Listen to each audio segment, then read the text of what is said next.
জয় শ্রী কাল ভৈরব। কাল অক্ষয় তৃতীয়া। অক্ষয় তৃতীয়ায় আপনি যদি কোনো ভালো উপাচার করেন তাহলে আপনার সৌভাগ্য অক্ষয় অমর হয়। 5টা জিনিস বাড়ি থেকে যেন কালকে আপনার বাইরে যায়। 1, ভাঙা ঝাঁটা। 2, বাড়িতে যদি কোনো শুকনো গাছ থাকে, এমন কোনো পোশাক যেগুলো আপনি ব্যবহার করেন না। 4, ভাঙা ঘড়ি এবং ছেঁড়া জুতো। এর সাথে সাথে সারাদিনে যখনই সময় পাবেন কনকধারা স্তোত্রম আপনারা পাঠ করতে পারেন বা শুনতে পারেন এবং সূর্যদেবের আরাধনা সকালে করতে পারেন।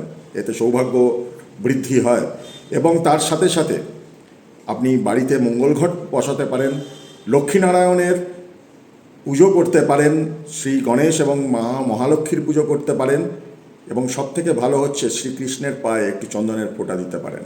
আপনারা দেখবেন এই অক্ষয় তৃতীয়া আপনাদের জীবনে অনেক সমৃদ্ধি নিয়ে আসছে। ধন্যবাদ। জয় শ্রী কাল ভৈরব।